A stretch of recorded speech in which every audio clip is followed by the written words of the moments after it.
Okay, so we start now with next talk by Thibault Damour, Gravitational Waves from Coalescing Black Holes. 1 hour.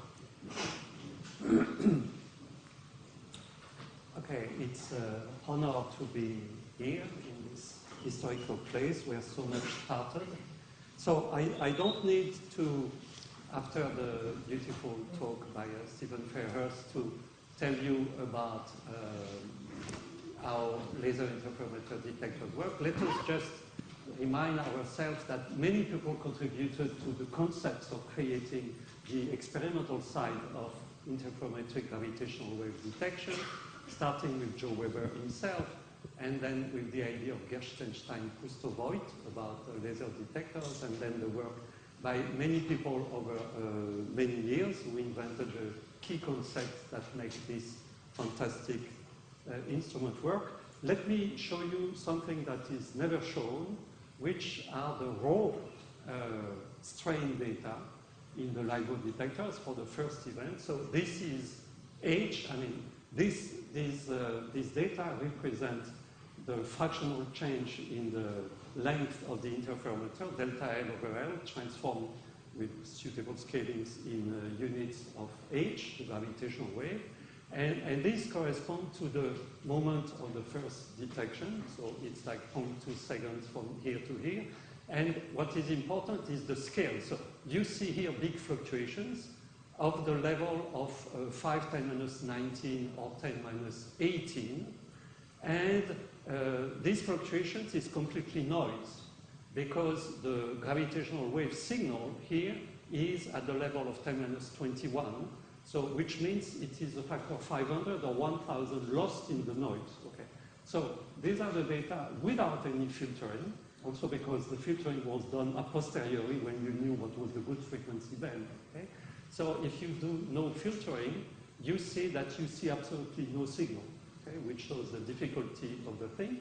And to assess the significance and extract the physical data, like the masses and the spin from the data, the method is really match filtering. Okay, it's a Wiener filtering where you take, after doing, let's say, a Fourier transform, or you do it in the time domain, you have the output of the detector. You need to have a copy of what you expect as possible signals, so-called templates, as function of masses and spin, and you do a scalar product weighted by the inverse of the noise, and this gives you a statistic, and when this statistics is higher than what the noise would predict, you have a signal, and it tells you that probably you are measuring something. Okay. And what are the filters, what are the template signals that have been used? These were 250 templates computed by the EOB method that I'm going to explain with the effective one-body method, which is an analytical method improved by a lot of post-Newtonian information and numerical information. And I will explain that this method was invented before numerical relativity existed. And each point in this plot of 250,000 templates represents a signal of this type. That is to say, you compute analytically a possible signal with some masses and some spins, and then you do the overlap with the raw output of the detector, and when one of these signals tells you there is something, this is actually what is done to measure and assess the significance. So from the analytical point of view, what you want is solve Einstein's equations, but actually this is Einstein equations for two black holes, so there is no matter. So really, you solve Ricci equals 0 for a pseudo-Riemannian metric in 4-dimensional spacetime. And here is the absolutely complete, exact Einstein equations reduced in harmonic coordinates for simplicity. So, you know, Einstein equations, they are both complicated and not so complicated, because finally all the nonlinearity comes from the fact that there is the inverse metric here and those explicit terms, which are finite in numbers with this type of copy. So you want to solve the problem of having, this is a space-time diagram, two black holes that go around each other. You have to define how you define black holes. I mean, we have the person here who most importantly invented really what is concept of black hole order. And then, but you want to be able to work with two black holes, how they emit gravitational radiation, how the emission of radiation is reacting back on the motion, why it means the two black holes are getting closer and closer up to the moment where they merge. And so very quickly, the basics of gravitational waves were contained in the first papers of Einstein in 1916 with some errors and corrected in 1918. You solve the linearized Einstein equation, you go to the harmonic gauge. That Einstein knew already in 1912, by the way. In the first papers of Einstein in 1912, he writes which equals 0, and he says, let's use harmonic, and he calls them, I forgot the name, they were called isothermal in the mathematics literature. And then he tried to reduce them, but he does not get what he wants, which he thought what he wants. So it took him several years to understand that still they were correct. He solved them, and he found that in the linearized approximation, you can say that the perturbation of the geometry can be put in the spatial part of the geometry, and that essentially the wave emitted to lowest order by any system is linked to the second time derivative of the quadrupole moment with some projections, and it goes out with the velocity of light and goes down like 1/r. That we have already seen. I want to pay homage first to Joe Weber, who had the vision very early, starting in 1955, that gravitational waves were real because you could detect them. This was, I think, before he had heard from Pirani, because he had learned his lesson discussing with Marcel Ries, the mathematician, okay, at the time, about how to the geodesic deviation equation. Now, I want to pay homage also to me, is the pioneer of what we are discussing. This is Freeman Dyson, okay? Because Freeman Dyson was the one to invite, actually, Joe Weber at the Institute for Advanced Study in 1955, and that got him interested in thinking about the sources, the waves, and things like that. And in 1963, he wrote this prescient paper. This paper actually is about interstellar communication of civilization, of other civilizations. That was his interest at the time. But in it, he says there could be a binary system of compact objects. And in 1963, he said the most compact object we can think of are neutron stars. And nobody believed in neutron stars at the time. I mean, pulsars had not been discovered. This is 67, 68, Jocelyn Bell, Anthony Hewish. But he wrote this, actually what Freeman was doing was to solve an exercise of the Landau-Lifshitz, because starting in 1941, there was in the book of Landau-Lifshitz first a better proof of the quadrupole formula, which includes self-gravitational effects, and there was this exercise saying if you have two bodies, they will emit, they have a binary system as a binding energy, the Newtonian energy between the two. Then they emit a quadrupolar wave, so you can compute to lowest order from the quadrupole formula, Einstein 1918, Landau-Lifshitz 1941, what is the flux of gravitational waves by a circular orbit, you get this. And therefore you get an ODE, that the time derivative of the energy, which is time derivative of 1/r, is like 1/r5. You can solve this equation. But the aim of the exercise of Landau-Lifshitz was, I guess, that everybody would conclude it is so small, nobody cares about this, it will never be observed. But Freeman said, no, if you solve it completely, what you find is that the fourth power of r that you get in one line decreases linearly in time. And therefore, the thing will go to zero size. And therefore, evidently, in this part, the amount of gravitational waves is negligible when they are far apart. But at the end, and he wrote this sentence, according to the quadrupole formula, the loss of energy by gravitational radiation will bring the two stars closer with ever-increasing speed until in the last second of their lives, they plunge together and release a gravitational flash at a frequency of about 200 cycles and of unimaginable intensity. So Freeman was the first one to have the vision that what was most important was the signal at the end when the two bodies get close together, if they are compact enough.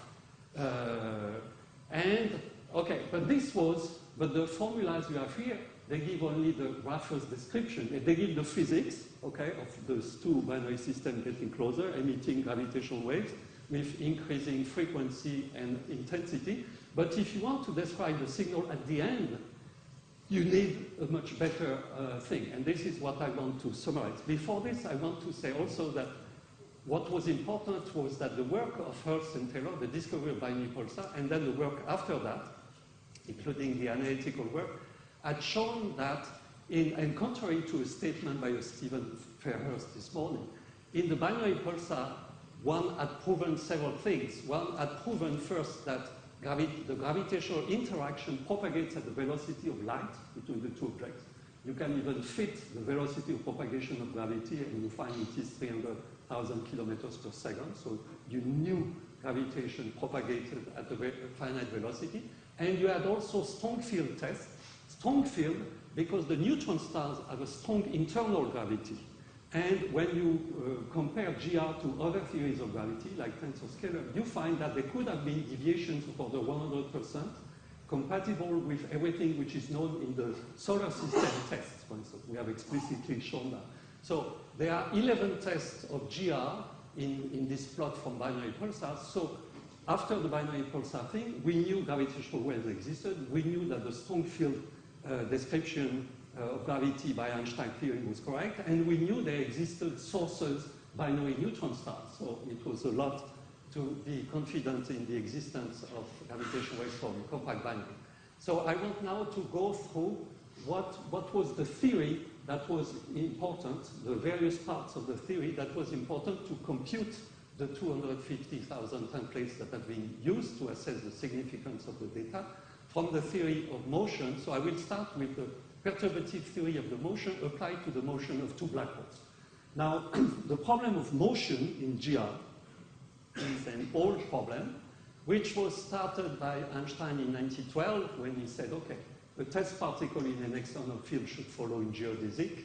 Then Einstein gave us, together with others, two perturbative methods. Einstein equations are nonlinear, so you cannot immediately solve them like that, except some special cases. And he gave us both the post-Minkowskian approximation, where you say you have a Minkowski metric plus first-order perturbation plus second-order perturbation, the post-Newtonian approximation, where you use an extra parameter that the bodies are moving slowly compared to the velocity of time. And at the beginning, the people who worked the equations of motion, they had in mind, a lot of them at least, the idea that you want to discuss the motion of an extended body made of some inner material, like a fluid, and then you want to use this equation, a consequence of Einstein equation, to go up to the motion of the two bodies. But this method does not work for black holes, because you have no matter inside black hole, and it does not even work for neutron stars, because if you want to solve the equations of motion this way, you have to assume that the field is weak inside the object. But a neutron star is a strongly self-gravitating object, so you need a new method which is able to deal with strong gravity inside the two bodies and weak gravity in between. And this is the method of matched asymptotic expansion, which is, by the way, not really proven mathematically, but it is used a lot in physics, which was started by a student of Wheeler, and the first application to binary black hole was by Marek Demianski and Leonid Rishchuk in '74, and then Peter Diab, and then others.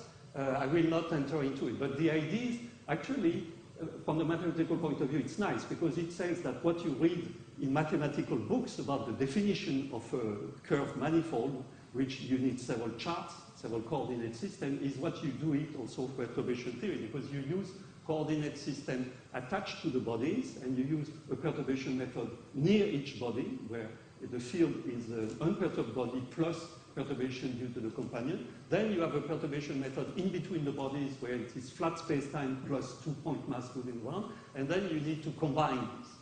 But there is a technical problem. You need to push the approximation extremely far, and we are going to see how far you do.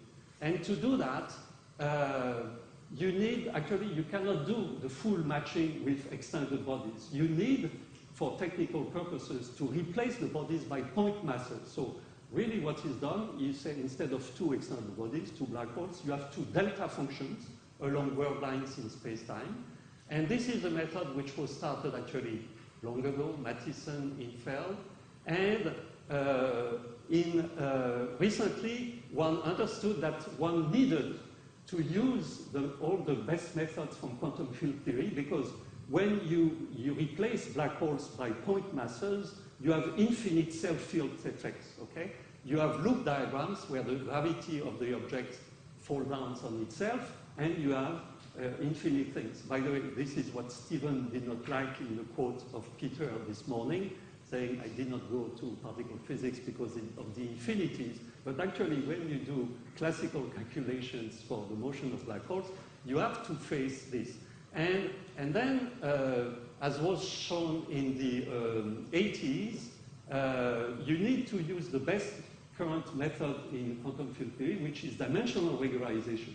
In order to give a meaning, a technical meaning, to the motion of two black holes, you have to work in a space-time of dimension not equal to 4, but equal to 4 plus epsilon, where epsilon is a complex number, and you do analytic continuation, where epsilon is different from 0 during the calculation and goes to 0 at the end of the calculation.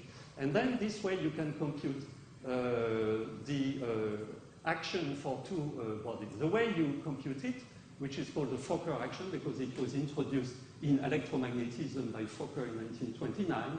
And by the way, the paper of Wheeler and Feynman is essentially taken of 1949, which probably gave the idea to Feynman to introduce, action at a distance and diagrams, was taken from the work of Fokker, which did contain diagrams of this type. So I guess Feynman diagrams were really coming from Fokker diagrams.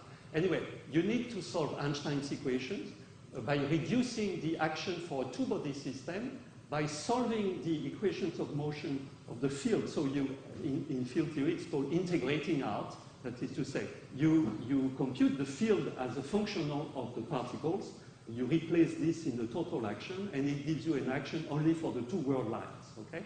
Which is the sum of diagrams of this type. And so these diagrams, initially they are computed with retarded propagators, okay? But actually you want time symmetry propagators, and you expand that by a post-Newtonian method because it is a very efficient way of computing things up to 4 loops, which is what is done now. And at the end, you end up with diagrams of this type. I'm mentioning that because tomorrow should appear on Archive, one of our recent papers, where we show that as I will show, there are 3 calculations at 4 loops today. Ours, and then 2 others, and we have shown that ours is the only one to be correct. And that a more recent one where they computed just a small part of the diagrams, 50 among 500, they got it wrong, as we showed. And also, interestingly, there are 4 loop diagrams that none of the best techniques from Feynman diagram techniques today can compute, but we showed how to compute it analytically. So, from the explicit point of view, the first correction of order v squared to c squared to Newton's equation were obtained very early on. The second corrections, v4 over c4 and v5 over c5, were obtained first in 1982. In green, it's the first computation, complete and correct. The first computation at 3 loops, because the post-Newtonian order is equivalent to the number of loops, as you have seen. This is a second 2pn thing, which has 2 loops. Here there are 4 loops that you see also here. At 3 loops, the first calculation was obtained in 2001, and in 4 loops it was obtained in 2014 by Jaranowski, Schaefer, and myself. Let me just show the results. So these are the perturbative Hamiltonian for 2 bodies. Here in England, you can recognize 1686 Newton, the 2-body interaction, minus GM1 over M2 over R12. This is the 1pn Einstein-Feldhoffmann action, Hamiltonian. This is the 2pn. Here we have the 3pn Hamiltonian, and here is the 4pn.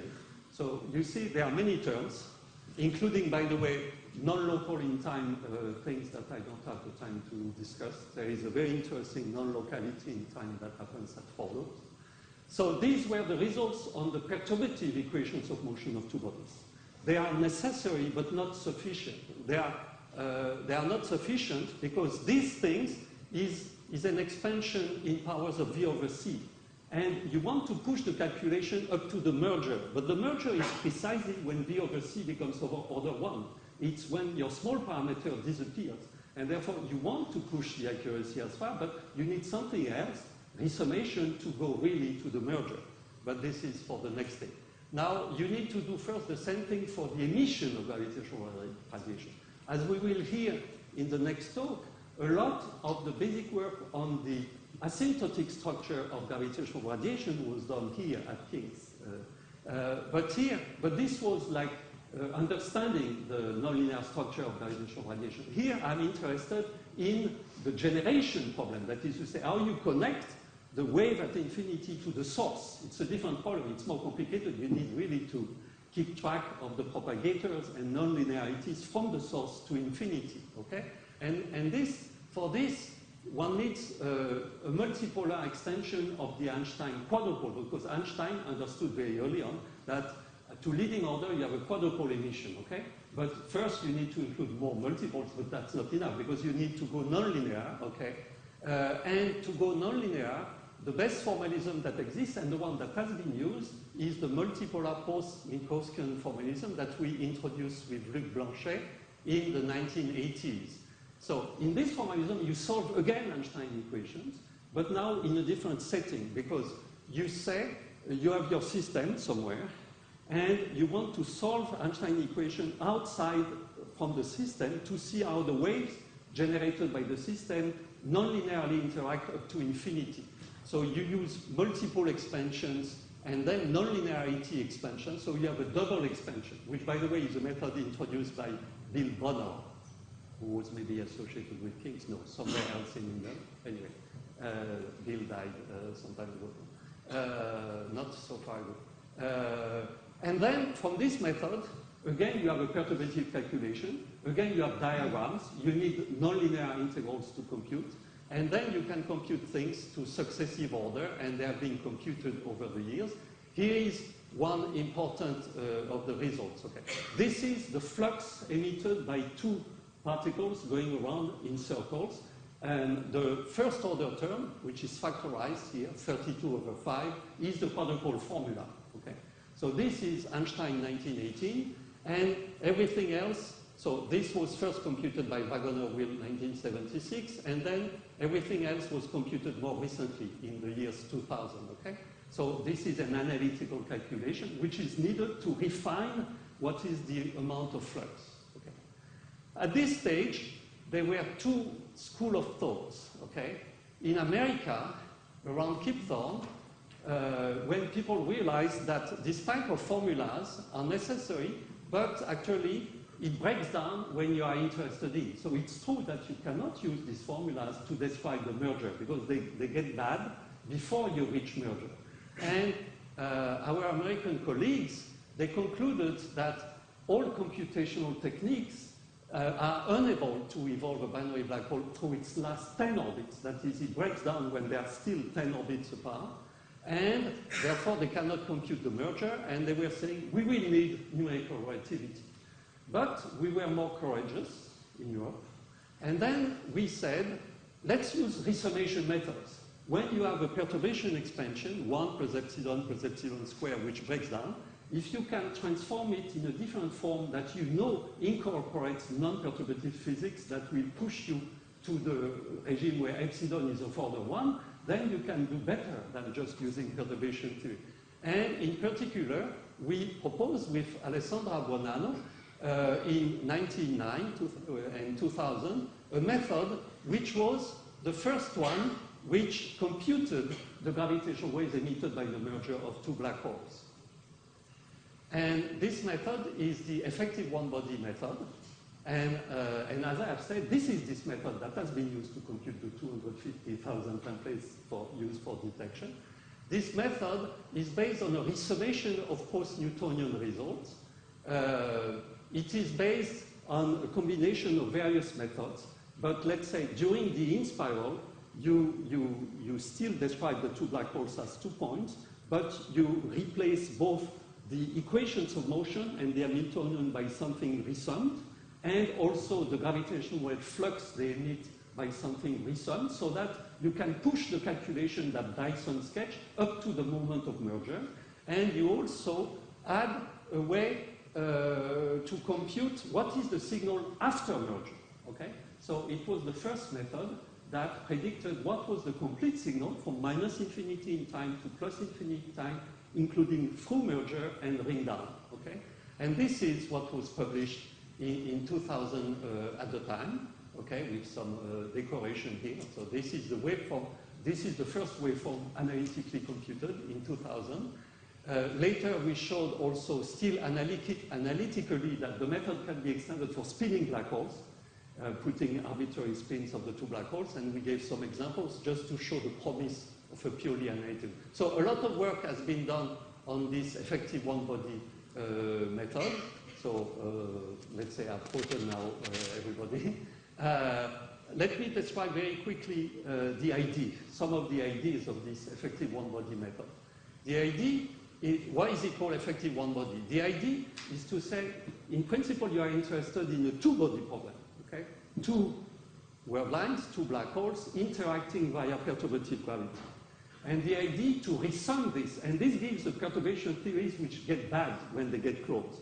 And the idea is to say, let's replace this by an effective problem where you have one test particle of mass mu, where mu is the usual, textbook Newtonian effective mass, or reduced mass, m1, m2 divided by the sum of the masses, the product divided by the sum of the masses.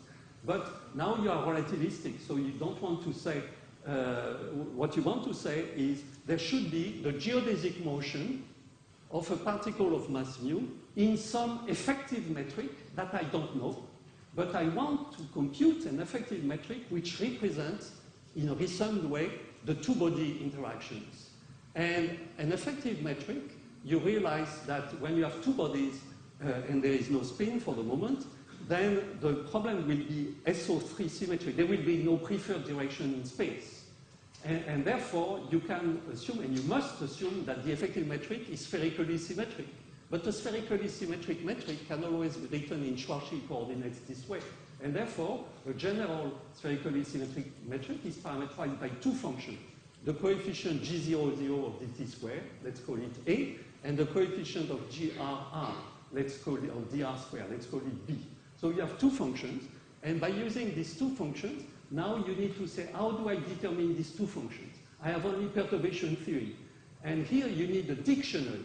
You need a correspondence. And to set up this correspondence, I remember that it was useful to remind myself of what John Wheeler would say, that quantum mechanics illuminates classical mechanics. Because if you think quantum mechanically, a two-body problem is a set of energy states, okay? S states, P states, D states, okay? Spherically symmetric states, L equal 1, equal 0, etc. So you have a discrete quantum state. This is the two-body problem. But if I have a test particle in some spherically symmetric metric, I will have also quantum states. So I will have a set of levels like that. And once you draw this, immediately it says, now I know how to write the correspondence. I want each state here to correspond to a state here to correspond to a state here. But in the classical limit, what are the quantum numbers that describe states? These are the Bohr-Sommerfeld action variables. So what you want, it gives you that the dictionary should be such that the Delaunay variables, the action variables, integral of PDQ for integrable system, on each side, for the two-body problem that you know how to compute, should be equal to the one-body problem.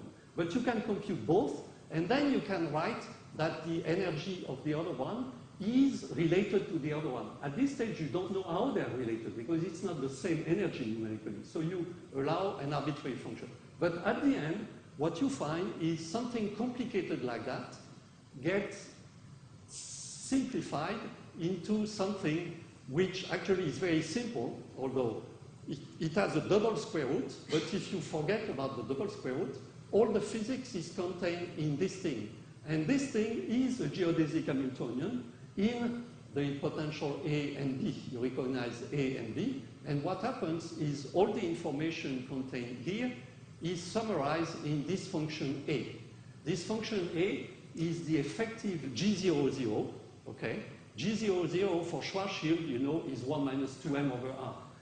So in the case where I would have one body of very small mass compared to the other one, m1 much smaller than m2, I know I should get Schwarzschild's answer, 1 minus 2m over r.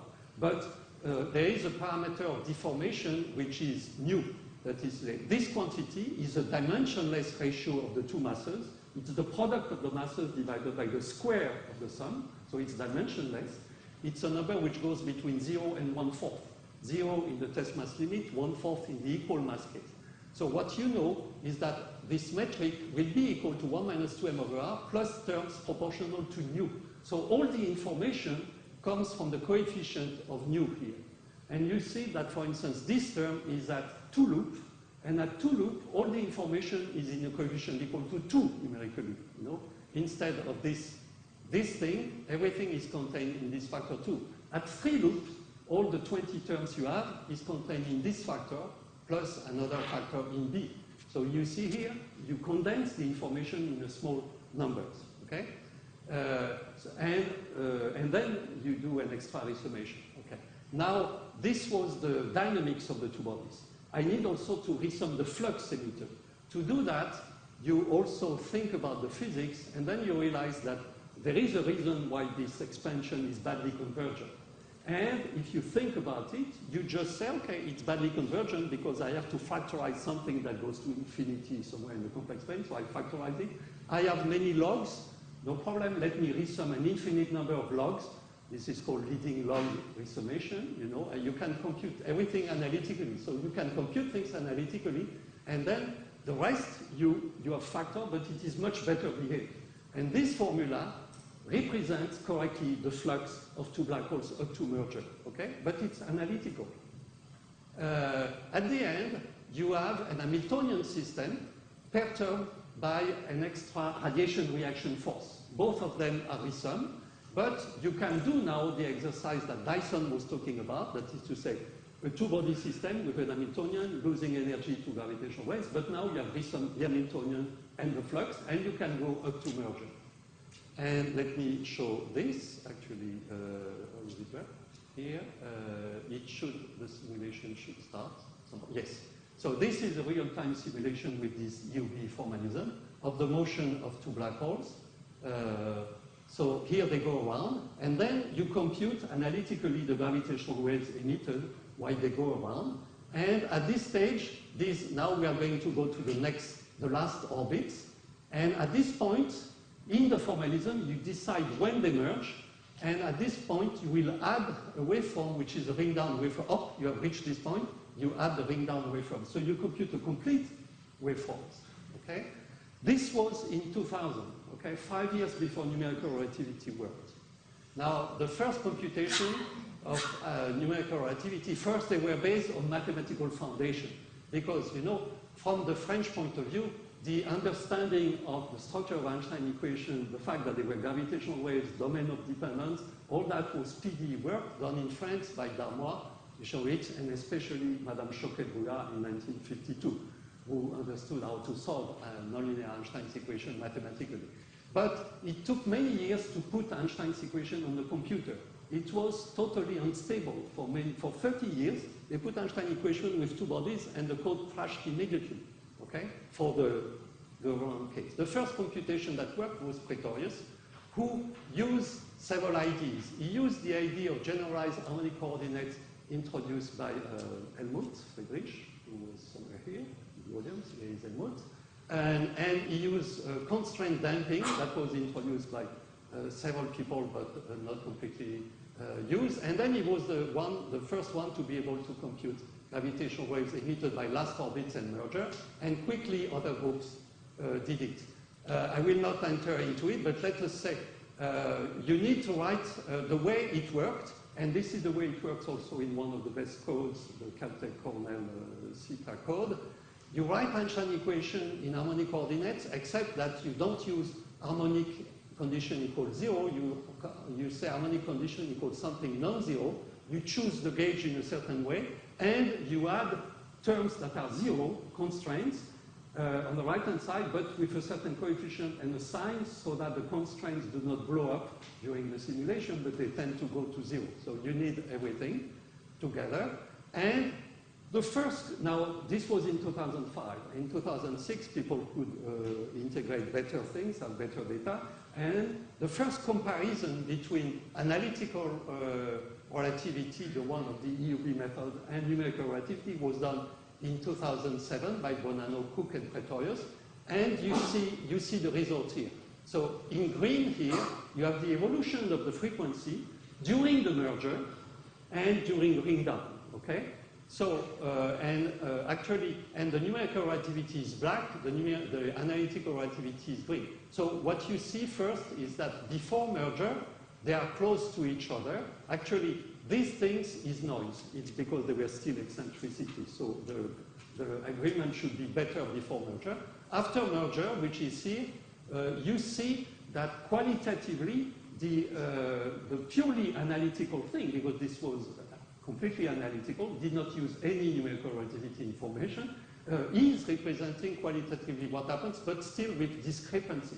So this result showed, okay, the EUB method is getting close to the truth. It's really predicting the good thing, but it has to be improved now by some numerical relativity information. And this is what happened over the years. Over the years, people could get long numerical relativity waveforms, and these long numerical relativity waveforms open the possibility to improve the analytical method by using numerical relativity. Now, let me just mention one way in which one used numerical information to incorporate it in the analytical method. I said before that the most important object in the EUB description of a two-body is this G00 function, the A function, because it represents actually, as we all know, 1 minus 2m over r is the gravitational potential in pure GR, okay? Here it is a modified potential by the fact that I have comparable masses, okay? But essentially it's still the gravitational potential. So analytically, this potential is known now, the letter U denotes gm over rc squared, okay? Instead of repeating everywhere gm, it's U from potential, U, the gravitational potential. So 1 minus 2u is Schwarzschild, okay? 2 nu u cube is the first correction, as I said. Then there was the second correction at 3pm. This is the analytical for-loop correction, which has been obtained in 2013 by Donato Bini and myself. And what you do is the next order has not been computed. Actually, the log term has been computed analytically, but this term is not known analytically. But you don't want to know it, actually. What you do is you put a coefficient, and you say, I put it and I fit the formula to numerical data, and I will get an effective value of this thing. And this is, you see all these numbers are analytical, here pi squared, but here you have 81.38 because it's tuned to numerical data. But once you have tuned it, you have an analytical formula.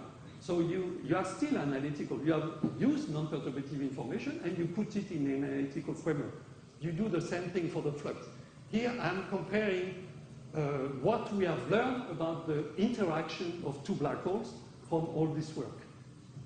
The potential A as a function of R now, not m over R, but R. So this function is the Schwarzschild 1 minus 2m over R, which vanishes at R equal 2m, okay, at the Schwarzschild radius, okay? What was computed in 2000, the 3pn, 3-loop effective one-body, is the green curve.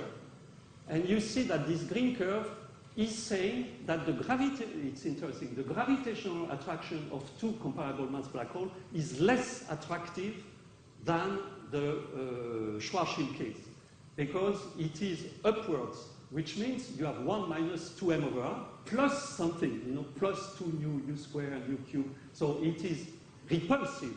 So all the non-linearities of the gravitational attraction actually diminish, in a sense, effectively, the gravitational force between the two things. And the analytical thing was saying the green thing, you know, going from the black to the green. Now, all the recent work using 4pm numerical information has been done by two groups. The group, our group in France with Alessandro Naga, and the group of Alessandra Bonanno, who had left France and was working in America. and the Bonanno group was giving the blue curve, and we were computing the red curve. And in the region of interest, which is here, these two curves you see, they agree beautifully. Okay. But finally, the information is to go from here to here. So what we learned from the purely analytical 2000 using full numerical relativity was this small bit, but quite important because it changes what happens at the merger. Okay. So these are fine details, but quite important. Now let me illustrate the thing. This is, here there are two gravitational waves emitted by the merger of two black holes. One of them is purely numerical, and the other one is this EOB, analytical, but with NR improvement, EOB, NR. And the two things absolutely coincide everywhere, except a little bit after merger, where you can see that NR, which is black, is a little bit above the other one. But it shows the quality with which an analytical method, simple, can represent the waveform emitted by two black holes. Let me also mention that this morning it was mentioned that the peak emitted power is always of the order of 310 to the 56 Hertz per second. Actually, this number is what one would like to call a milli-Dyson, in the sense that, as Gary Gibbons mentioned, it would be fair to introduce the notion of a unit of power, which is the Dyson, c to the 5 divided by g, because Dyson was the first one to envisage that the collapse of two compact objects would emit a fantastic, unimaginable intensity flash of gravitational radiation. And in units of c5 over g, this thing actually is 10 minus 3. So it is a universal thing, it's a pure number, so it depends only on the mass ratio. So for equal mass, it is a number, which was first computed analytically by us in 2000 with some accuracy and which has been improved by numerical relativity. And what is important here is, although it's a highly non-perturbative thing, the merger of two black holes, at the end, you still have a small number, you see, because the fact that you don't get 1, but 10 minus 3 is finally the reason why perturbative method reason were still a good handle. If this number had been 10, probably perturbative theory would not be a good starting point. Okay. Let me also mention that, because here I've been discussing the comparison between the effective one-body method and waveforms, which is a gauge invariant. Waveform is the wave emitted at infinity. It's purely gauge invariant, but it is not looking at the geometry near the object. The effective one-body method has also been used to predict what was the periastron precession of two black holes, what was the evolution of the energy and angular momentum in a gauge invariant way during the in-spiral, and also a nice particle physics approach, which is, if you want to describe particle physics of two black holes, what you should do is scattering. You can say, I have an S matrix. I send two black holes with incoming angular momentum and energy, and what is the angle of deflection, which is the classical scattering matrix. And we could compare effective one-body to numerical data. So you send two black holes numerically. They scatter by 360 degrees because you go really in the strong field, and effective one-body is still describing very well what is the interaction of the two bodies. I will not enter into the details, but this plot is showing which part of this analytical work is important, because as has been said, and this is true, the quadrupole formula, which predicts what is the evolution of the phase during the in-spiral, is roughly representing the phase evolution to some accuracy. Okay. Actually, this accuracy is of the order of 70%, that is to say. If you don't want a 100% accuracy, but just 70% accuracy, you can use the quadrupole formula up to merger, okay? Because first it goes away, and then it goes back towards 100%, so it does not accumulate to that. But to be able to compute the phasing, because to get a good template, you need to accumulate the phasing angles and not to lose 1 radian of accuracy during thousands of cycles, okay? To do that, this formula is showing here, I will not enter into the detail, that if you use a perturbation theory representation of this phasing, you are here, and you are away from the good representation obtained both by EUB and numerical relativity by something of order 10 on this axis, but 10 means 10 radians. Okay.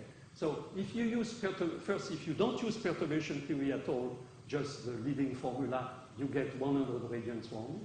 Okay. If you use perturbation theory at the beginning, you are quite close, but near merger, you are 10 radians away, which is bad because you dephase. And it shows that you need to use this resummation method or something tuned to numerical relativity to be able to predict merger and after merger. Now, at the end, let me, Stephen has already mentioned that starting from the raw data, if you bandpass filter it, you have a low filter, a high filter. Then if you suppress all, it's not enough because you see all the string modes, okay? So if you suppress all the oscillations in the data, you start seeing the thing. And it is true that the first signal was the trigger, at least. The trigger for the first signal was obtained by a time frequency analysis, which, by the way, was based on sophisticated mathematical method. First, there was an idea of Ken Wilson, of Nobel fame, you know, big Ken Wilson, who understood that the no-go theorem about Gabor representation of time frequency things could be evaded. And then Yves Meyer invented a special wavelet with special properties. And there was this paper of Ingrid Debechy, Jaffa, and Journet, which introduced not a wavelet transform, but a time frequency transform. And this mathematical structure, put together as a code by Klidenko and others, finally was used for this sophisticated time frequency transform that has seen that. But in order to extract, as I already said, to assess the significance, because with this you get a signal to noise of order 1, okay, of order 4 or 7, so 8, something like that. You don't get the signal to noise 24, which is really the significance that this is system. This was obtained by this 250 EUB-NR template, computed from the method we had built with all the work in between by the group Tarachini, Buonanno et al. In 2014. And although it is an analytical method, because what I did not say is that each one of these points here is a waveform, okay? But if you want to compute it in numerical relativity, one of these waveforms, it takes more than a month. So evidently, you cannot have 250,000 templates, each one requiring a month, okay? You need an analytical method to compute these things. The analytical EOB method computes each waveform in the times of order a few seconds, and sometimes, when with extreme parameters, a minute, okay? So it is much faster.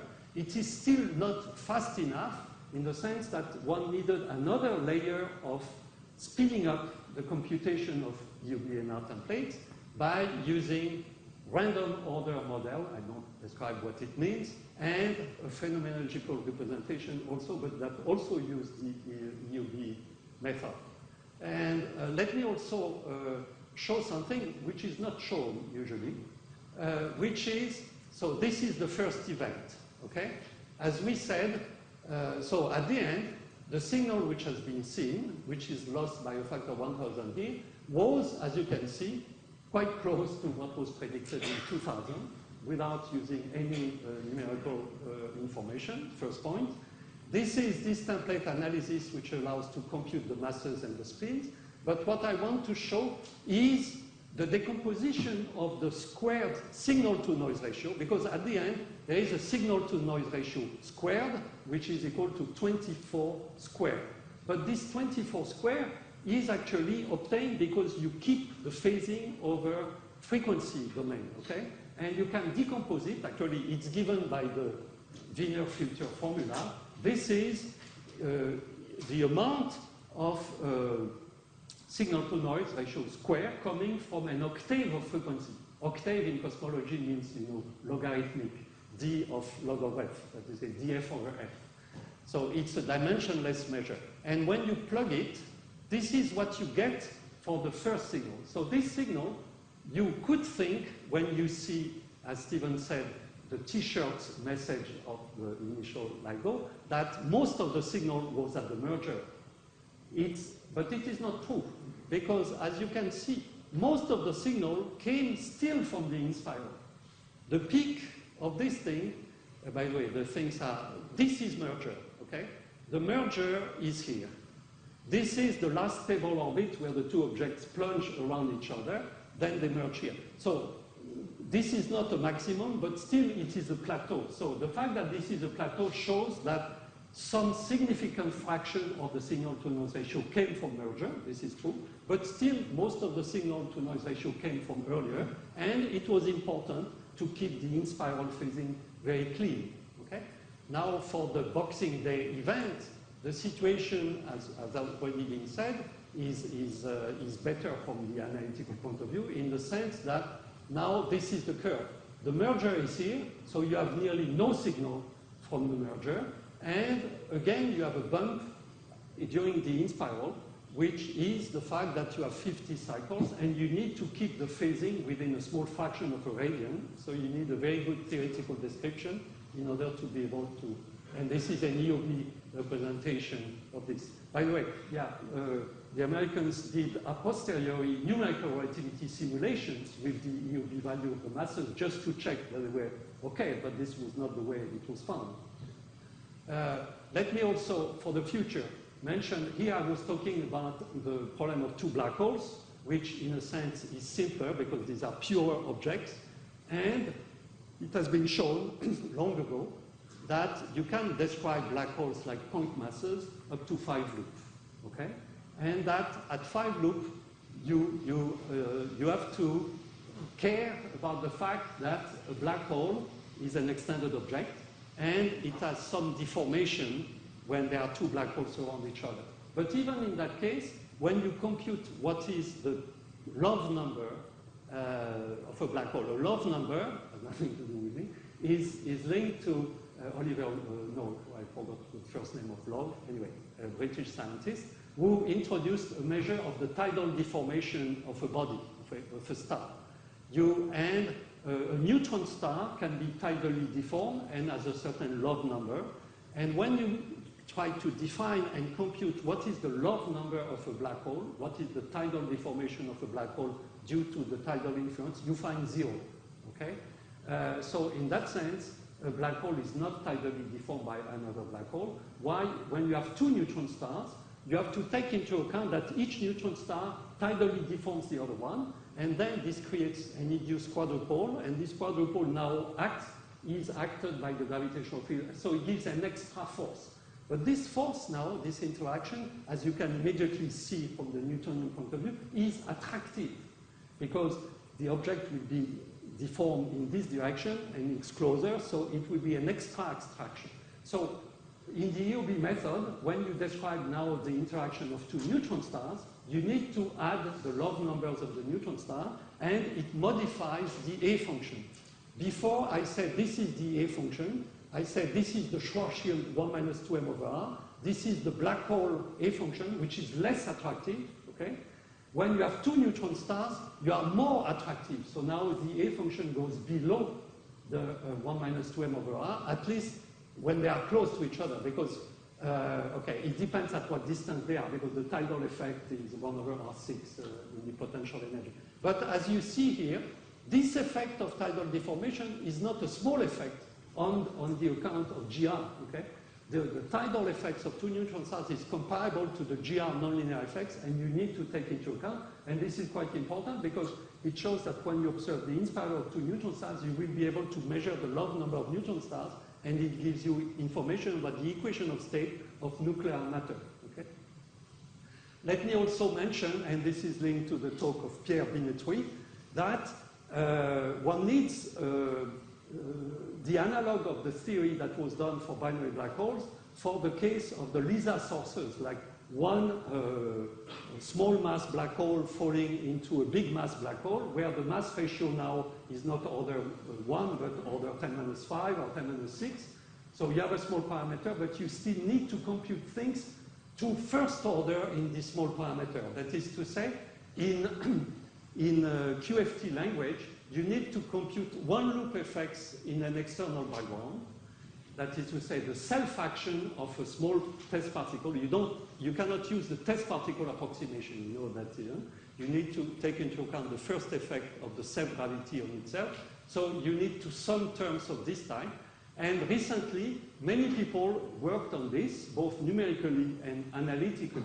And it's nice that you can compute things to 20 loops in that case. 20 loops in the sense that there is one loop here, but if you decompose in perturbation theory, you see you start having many loops. That is to say, when you expand in perturbation of GMOgram, actually you have to go to high orders, okay?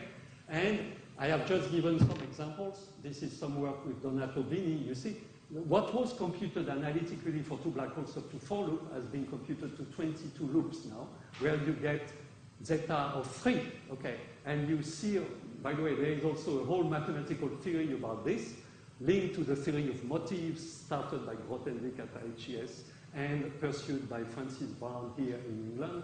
I don't want to enter into that, but there is an interesting mathematics to know why do we have zeta of 2 at this order, pi square, and not something rational? Why do we have zeta 4, pi 4? Why do we have zeta 3, which is different, you know? There is a whole mathematical theory, which is still being worked out, and gravity has surprises at high orders. Anyway, let me conclude. 1 century about the basic work. Einstein, we introduced GR, we introduced gravitational waves. Schwarzschild, we introduced, in a vague sense, black holes, but we know we needed 50 more years to understand what were black holes. The LIGO observation has seen, for the first time, vibration of space past the Earth. Let me remind you that we knew gravitational waves propagated between 2 neutron stars, but it's still the first time we have seen waves passing us by. This is also the first direct evidence, or quasi-direct evidence, for the existence of black holes. And in this talk, I wanted to emphasize that several aspects of the analytical work of relativity have been important. The perturbative theory of motion, post-Newtonian time, the perturbative theory of the gravitational wave generation, like multipolar post-Minkowskian, the resummation of these in the effective one-body formalism, which led to the first prediction of what was the complete gravitational wave signal, later improved by numerical relativity, and used by match filtering to assess the significance and measure the parameters. We hope soon to have a better test of GR in these 2 black hole cases, although, by the way, contrary to what you might think, although a 2 black hole is like a stronger field regime than 2 neutron stars, I think that the binary pulsar and the neutron star thing is a better testing ground for alternative theories of gravity. Because when you have 2 black holes, if you start saying, okay, what alternative theory will I do? Let's put a scalar field. Oh, it's not excited. I have immediately a no-air theorem because a scalar field equal constant is a solution with 2 black holes. So it is the solution. Then you have absolutely no effect. Then you have to say, oh, let's go nonlinear, you know, 4th order derivative. But it's a mess mathematically. It's not clear at all. There are good alternatives that you can really test in a quantitative way in the binary black hole things. Why? When you have neutron stars, you have something to encroach. You have, if you have a scalar field, it can be generated by the matter in the neutron star, and then you can test things. But anyway, we can do quantitative, we can do tests without knowing an alternative theory. We can just compare predictions, you know, of the going down of everything. So we can ascertain that, and also we want to test that gravitational waves are really transverse traceless, which has spin 2, which has not yet been tested in any precise way. And as has already been said, in the future when we detect binary neutron star coalescence, the way Freeman-Dyson first envisioned, we should be able to measure the tidal polarizability of neutron star matter and get really solid information about the equation of state. I am hopeful that one will see cosmic gravitational waves from cosmic strings. Alex Vilenkin and me were the first one to compute what is the template and the gravitational wave burst emitted by cusp on cosmic strings, so it would be beautiful if this is seen.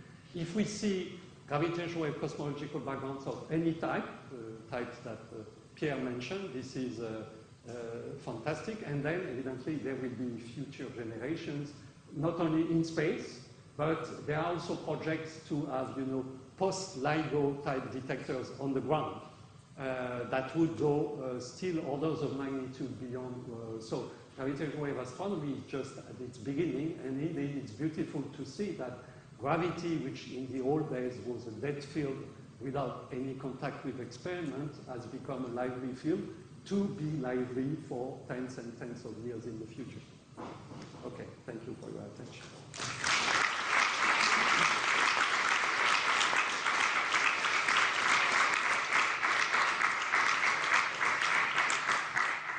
Any questions?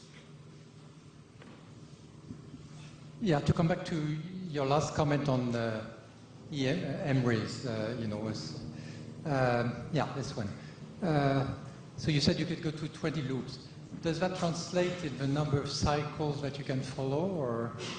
Yes, definitely, because this is, it's a way to control the Hamiltonian. It's a way to take, in that case, what is computed here is the conservative part of the dynamics, and this improvement allows you to compute things up to merger, okay, analytically.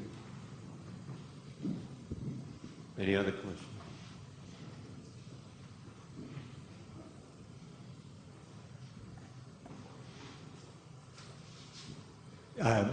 This ELB method is extremely impressive, and it's really quite incredible how good agreement you can get with your method. But you mentioned yourself that, well, mathematically, even when you start doing this thing, there are serious problems, and one wonders why does it work at all. So can you think of any strategy to justify that this works mathematically? Maybe it's not needed at all. I think the first, it's not my fault if mathematicians have not proven everything.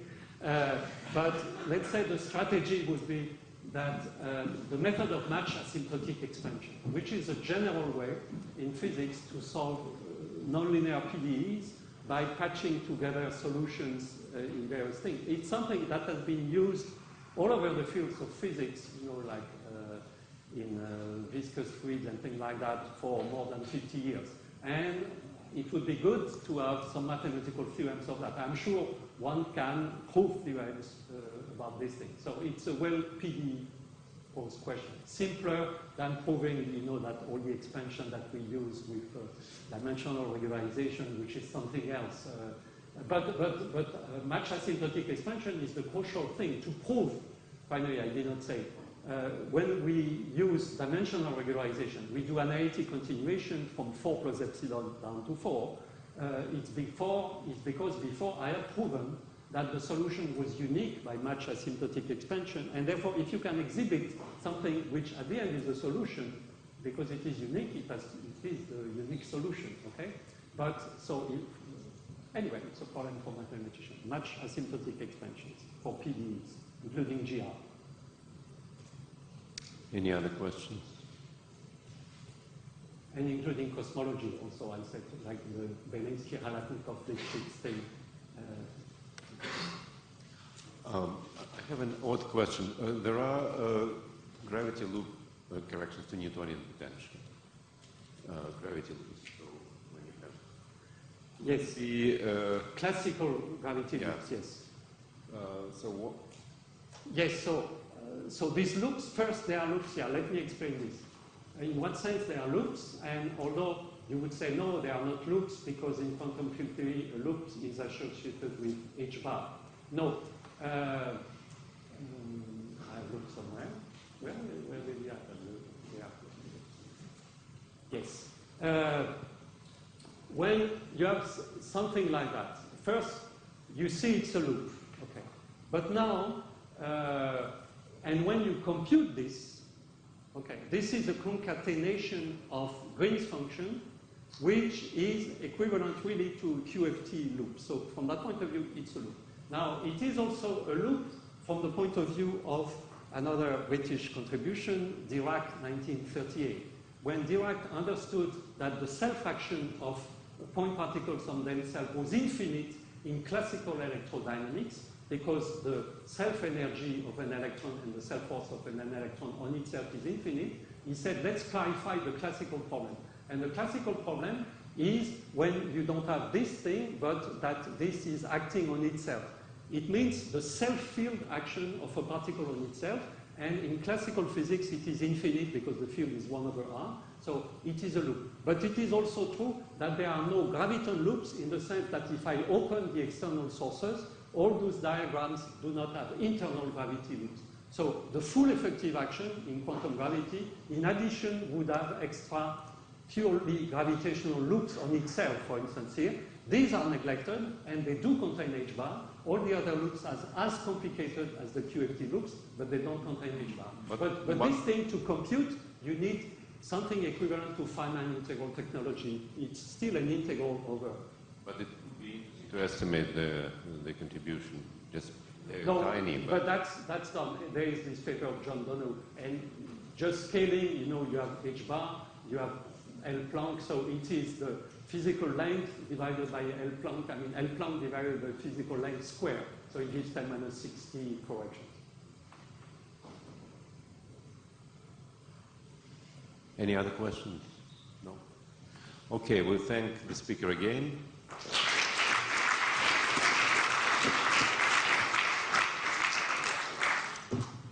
So the next talk will be by Daniel Kennefick. And the title is King's College and the Story of How Gravitational Waves Became Real.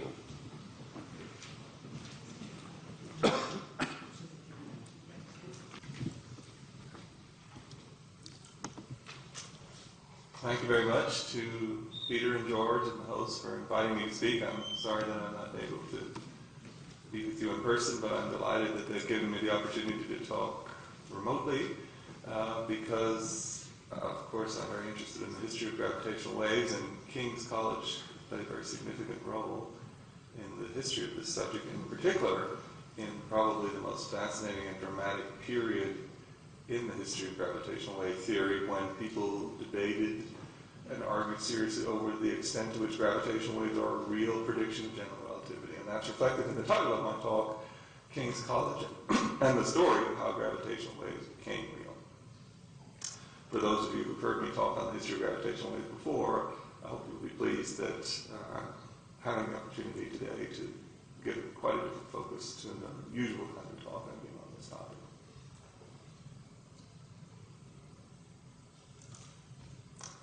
Of course, gravitational waves have been very much in the news in the last year with the great success of LIGO in detecting gravitational waves as they pass by the Earth for the first time. I obviously will be focusing on the history and not on the present, but certainly that's a very important context for discussing the debate, the historical debate on whether gravitational waves were real. Obviously, no one is going to put forward the kind of resources, money, effort needed to make LIGO work, make it a success, if you don't believe that the thing you're trying to detect actually exists. It takes a great deal of belief, I think, to mobilize the kind of resources that are needed for such a major effort. So let's look back then at that history.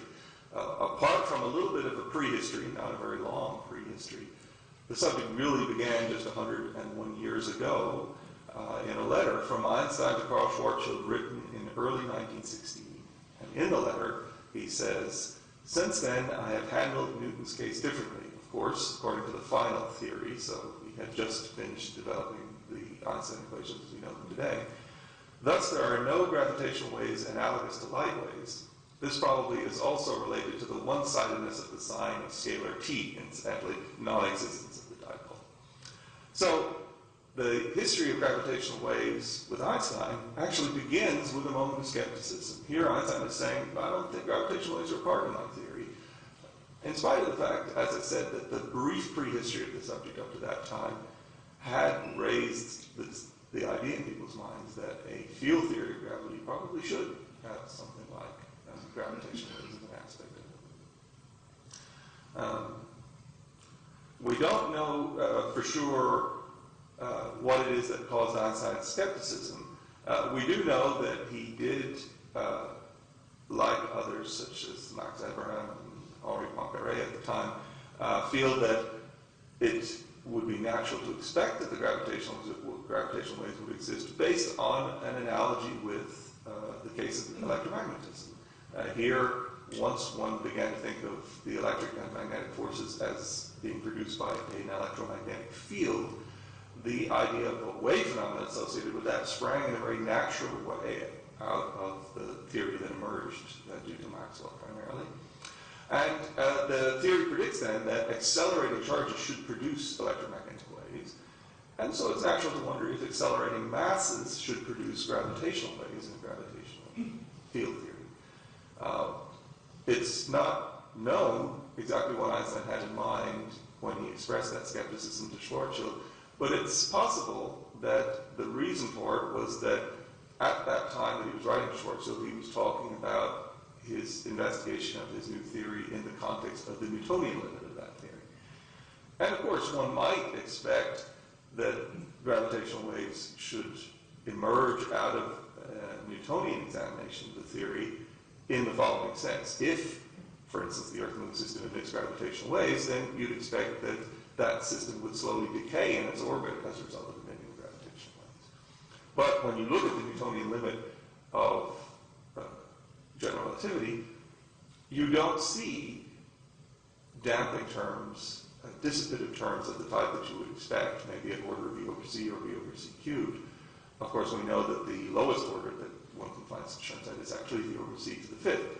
And so it may well have been, I'm speculating here, I'm going to say, that Einstein looked at the Newtonian limit and said, well, I don't see any terms of this sort, right? Because he certainly didn't go to the fifth order in V over C. And therefore, probably these waves don't exist. But then, later in the very same year, in 1916, he then turned his attention, as he naturally would, from the Newtonian limit of his theory to the linearized limit, which he did after a suggestion from the Dutch astronomer Willem de Sitter, one of the people who took relativity theory very seriously in the first few years. That suggestion was that Einstein make use of harmonic coordinates, and that this would bring out the analogy with Maxwellian electrodynamics. And in fact, it is true that it's very easy to make equations with this kind of coordinate choice and in the linearized approximation look very similar to Maxwell's equations. And once you do that, it's easy to derive a wave equation. And Einstein did that when he discussed this whole linearized approximation at length in a paper in 1916. However, in writing that paper, Einstein unfortunately made a critical error. He naturally decided to take the approach of asking, well, if these gravitational waves are real, they must propagate energy through the field. I need to talk about the energy in the waves. And so he constructed an energy pseudotensor to describe that. And unfortunately, he made an error in that. He got the wrong pseudotensor. And he only realized this more than a year later, when the Finnish theorist Gunnar Nordström wrote to him after coming up with some problems in trying to use the pseudotensor from that 1916 paper. And after some back and forth by correspondence, they realized, well, okay, there's an error here. This is wrong. And so Einstein had to rewrite the paper, and he published a new paper right at the beginning of 1918. And that 1918 paper is well known because in it, having fixed the problem with the pseudotensor, he presented for the first time the quadruple formula for the flux of energy in a gravitational wave from a generic source, where, however, that generic source is, well, because of the limitations of the linearized approximation, only going to be for a system with weak gravity. So I give a picture here of a weak source of gravitational waves that everyone would feel Einstein's calculation works for, with, unfortunately, the proviso that we have no hopes whatsoever of detecting the gravitational waves from such a system. An additional factor in the 1918 paper was that initially, when he presented the paper to the Prussian Academy, Einstein thought that he had discovered 3 different types of gravitational waves. He referred to them as some of them having a longitudinal property. It turns out, of course, that only the purely transverse waves that he described in his 1918 paper are real. The other 2 types that he talked about are, in fact, spurious. They're just flat space seen in the wavy coordinates that he was using, these harmonic coordinates. And as a matter of fact, Einstein quickly realized that this was the case. But he only was able to add that in an addendum to the published paper. And I get the impression that many people just didn't read that addendum. For instance, Weil, in his early textbooks, actually spends a great deal of time talking about these longitudinal gravitational waves. And that undoubtedly influenced people like Eddington, who wrote a paper in 1922. One of the aims of that paper is to show that gravitational waves travel at the speed of light. And Eddington shows that the transverse waves do travel at the speed of light, but that you can make a simple coordinate change to change the speed of propagation of the longitudinal waves, because of course they're not real waves, they're purely coordinate artifacts. And in regard to those waves, not talking incidentally about the real transverse gravitational waves, but in the context of those spurious waves, Eddington made the remark that the only speed that applied to those was the speed of thought, because the theorists merely had to think of a new coordinate system to change the speed of propagation. And so this famous phrase that gravitational waves travel at the speed of thought comes from Eddington. And it's in this context, and one has to remember, you can say that it's a skeptical viewpoint. Of course, he's showing that these types of waves aren't real, but it's correct skepticism. He's quite right that those types of waves weren't real, and he recognized that the same argument did not apply to what we would now call gravitational waves, the transverse gravitational waves. It's worth pausing before we go on in our story to discuss how the analogy with electromagnetism can influence the way people look at gravitational waves as we talk about the history of the subject. For instance, Einstein, in his paper of 1918, presumes that the waves travel at the speed of light. He doesn't ever query that. And Eddington sort of objects to this and says, well, we really ought to take a more skeptical standpoint. It's possible that some other speed holds. We have to actually do the calculation and see what the speed is. And so this difference of viewpoint between, well, do I believe the analogy or am I looking to check if the analogy will break down, is nicely illustrated in a debate that took place in 1957 at the Chapel Hill Conference, the most influential early meeting on general relativity. And Herman Bondi of King's College appeared, as it were, on behalf of the prosecution. He begins his remarks at the conference by saying, the analogy between electromagnetism and gravitational waves has often been made, but doesn't go very far, holding only to the very questionable extent to which the equations are similar. So here's a skeptical attitude to this analogy that people see between the two fields. And then speaking for the defense, as it were, is John Wheeler, who, responding, I think, to Bondi in his own remarks, says, in response, direct response actually to Bondi, says, there seems to be a far-reaching analogy between this case and the problem of emission of electromagnetic radiation. And so where Bondi was arguing that perhaps a certain system wouldn't emit gravitational waves, Wheeler says, oh, I think I can see an analogy with the case of electromagnetism in this case. And then Bondi responds, to put it crudely, what stops the electromagnetic radiation in the atom is conservation of charge, and what stops gravitational radiation from taking place is the conservation of mass and momentum. So this exchange comes about discussing a certain issue that Bondi raises. And it's interesting to see because they go back and forth, and each time Wheeler is sort of saying this is a good analogy between the two fields, whereas Bondi wants to say, no, this is really a difference. And you can see here that any contemporary relativists would recognize what Bondi is saying here, that there is both a similarity and a difference. Right? In both cases, conservation laws may limit the ways that you see. Conservation of charge means that we don't have monopole electromagnetic waves. Conservation of mass means the same thing in the gravitational case, but in addition, another conservation of momentum means that we don't have dipole waves. So is this confirming the analogy or is it a disanalogy? A lot depends on how you look at it. What I think we can say is that people often use the analogy in a very heuristic way in which you look for similarities between the two phenomena that you're comparing, and then you use the analogy as a guide to which tools you'll be able to use in this new context, right? Because, to use Kuhn's term, physicists have these exemplars, these tools that they use, like the way to solve a simple harmonic oscillator is a good example. And when we encounter a new phenomenon, we want to feel like we might be able to use some of the tools that we already know. And so we may say, well, suppose I treat this new phenomenon as a simple harmonic oscillator, then I will use this instead. That can be very fruitful. But there is another way of approaching the analogy, and that is to look for the disanalogy, the place where the analogy breaks down. And then this can be a guide to uncover the interesting new physics to be found. And I think that's certainly Bondi's way of looking at the analogy between electromagnetism and gravity. And in our story, I think this emphasis on the disanalogy is associated with the skeptics of gravitational waves, like Bondi, who, as we shall see, nevertheless played a key role in convincing himself and others that they are real and they do play an important role here.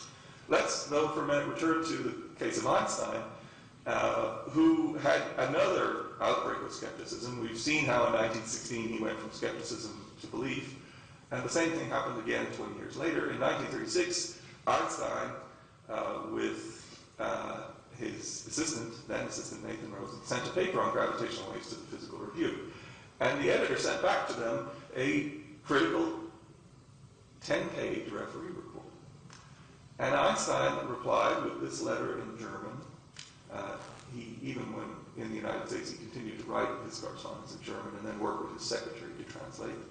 This is the translation, not from Einstein. Dear sir, we, Mr. Rosen and I, had sent you our manuscript for publication and had not authorized you to show it to specialists before it was printed. I see no reason to address the, in any case, erroneous comments of your anonymous expert. On the basis of this incident, I prefer to publish the letter elsewhere. Respectfully, Einstein. It's certainly interesting to see this letter. As you shall see, the referee it's right. Einstein should have paid more attention to him. The editors of the Physical Review often like it when I give this talk because it suggests that you should pay attention to your referee. Although I have to say that I did once give this talk before a room full of physicists, and one very distinguished relativist turned to the others in the room after I read this letter out and said, "Wouldn't you love to write a letter like that?" So one should say in Einstein's defense that he undoubtedly, this was probably the first time that he had encountered an anonymous referee report. This was something that I think would have been unheard of in the Germany that Einstein began his career in. It's not as if papers weren't vetted, but it would have been done by the member of an academy or something like that, somebody who was signing their name to their complaints or their criticisms. And it should be said that Einstein himself was often playing that role, and he could be quite caustic in his comments about other people's papers. But certainly his vanity was pricked in this instance. We do now know who the referee was. Thanks to the good offices of a recent editor of the Physical Review, Martin Bloom, I have been given this scan of a little portion of the logbook from that period, and you'll see here Einstein and Rosen submitting the paper in 1936, and the referee there is none other than Howard Percy Robertson, very famous cosmologist and relativist, and actually a colleague of Einstein's at Princeton. And yet, it didn't feel quite able to try to approach Einstein directly, but we know that he did, in the end, get through to Einstein, but through the intermediary of Einstein's assistant following Rosen, Leopold Infeld, a Polish physicist. And in his memoir, Infeld tells us that one day he told Robertson of Einstein's belief that gravitational waves didn't exist. And Robertson didn't believe that and insisted on checking the calculation. And rather charmingly, in his autobiography, Infeld says, quoting, he, Robertson, began quickly and efficiently to check all the steps of my argument, even the most simple ones, comparing the results on the blackboard with those in my notes. I marveled at the quickness and sureness with which Robertson performed all the computations. Of course, Robertson never told either Infeld or Einstein that he was the referee, that he had actually spent some considerable time going over this figure very, very closely. As he put it in a letter to the editor of this book, for the sake of my soul, right? So, in fact, he had a considerable advantage over Infeld here that he didn't let on to his young colleague about. So, the upshot was that Robertson was eventually able to convince Einstein that although he was originally trying to describe, he and Rosen were originally trying to describe plane gravitational waves, the problem could be saved or solved by realizing that a change in coordinates could turn the description, the waves described by the metric as cylindrical gravitational waves. And in the end, a paper was published with the title On Cylindrical Gravitational Waves. And so once again, Einstein had switched from skepticism to a belief in the existence of the waves. Nevertheless, it's worth pointing out that these two assistants that Einstein had at this time, Rosen and Infeld, after the war, were leading skeptics on the question of whether gravitational waves existed. So somehow or another, the skepticism that Einstein experienced at this time was passed on to his assistants, or you may also say, for all I know, that the skepticism that his assistants had, which led him to, certainly in Rose's case, who knows, Rose may have been the originator of the skeptical idea. That's certainly a possibility. Now, a common issue in the debate on the reality of gravitational waves is the question of rigor. How rigorous does an argument for or against their existence need to be? And a subsidiary to this debate is, are physicists less rigorous than mathematicians? Certainly, you will see a great deal of argument in the history of this subject about rigor, and you will certainly see and hear people in the field sort of say, well, so-and-so is not particularly rigorous, he's more like a physicist, and this other person is demanding a much higher level of rigor that reflects their mathematical background. So as an example, we might say, referring back to our previous debate between Bondi and Wheeler, we might say that Bondi is demanding a higher standard of rigor before he accepts the analogy between electromagnetic and gravitational waves, whereas Wheeler views the analogy as purely a heuristic matter. It's not as if he's completely uninterested in rigor, but if the role of the analogy is heuristic, then that in itself demands a little rigor. You don't have to be defending the analogy at a very rigorous level if you're mostly using it in a heuristic role. Of course, you should be rigorous at some later stage in your argument, but you can use the analogy in a somewhat freewheeling way because of the particular role that it plays. Now, is that the difference between a physicist and a mathematician? That's a much more tricky thing to solve. Is Bondi more of a mathematician and Wheeler more of a physicist? In a disciplinary sense, that is something that I don't propose to answer in this talk. But we can certainly say that a characteristic of the older schools of relativity is that they were often housed in mathematics departments, and that is true of the group at King's College, where to this day the relativity group resides in the maths department. Now, to what extent that reflects attitudes of the people in the department, I'm not necessarily in a position to say, but it's certainly something worth keeping in mind. And we can certainly say the following, that especially before World War II, gravitational waves was regarded as perhaps more a topic for mathematicians than it was for physicists. So for instance, before Einstein and Rosen published that solution on cylindrical gravitational waves, it had actually been previously published in the mid-1920s by a young Austrian physicist called Guido Beck. And Beck submitted this paper to the Annalen der Physik, whose editor, Davies, replied saying, well, this subject isn't part of physics, really. You should send this paper to a math journal. So here we have a fairly authoritative figure insisting that general relativity is really more mathematical subject than a physics subject. And this issue that you couldn't necessarily publish in a physics journal, even Einstein, as we can see, ended up not publishing his paper on gravitational waves in the Physical Review, but chose a much less high-profile journal, the Journal of the Franklin Institute, because of its difficulty with the referee. This problem had real impacts on the field. So, for instance, Beck's paper vanished without a trace. We can't criticize Einstein and Rosen too much for not referring to it. The referee, Robertson, didn't know about it either, because it had appeared in a math journal. And you didn't really know, even if you could get it published, people didn't know to what journal they should go to look for papers. So there was a disciplinary problem. There was no disciplinary space in which people could communicate. There wasn't a place that you went to in terms of journals or conferences to find out what was happening in the field. So for this reason, the 1955 conference in Bern, which was held to mark the 50th anniversary of special relativity, is often taken to be a sort of a turning point. Jean Eisenstadt, a historian of general relativity, has spoken of the low water mark of relativity, which extended up until about 1955. And then interest resumed, and then fairly quickly, at the latest, sometime in the 60s, one entered into a golden age, as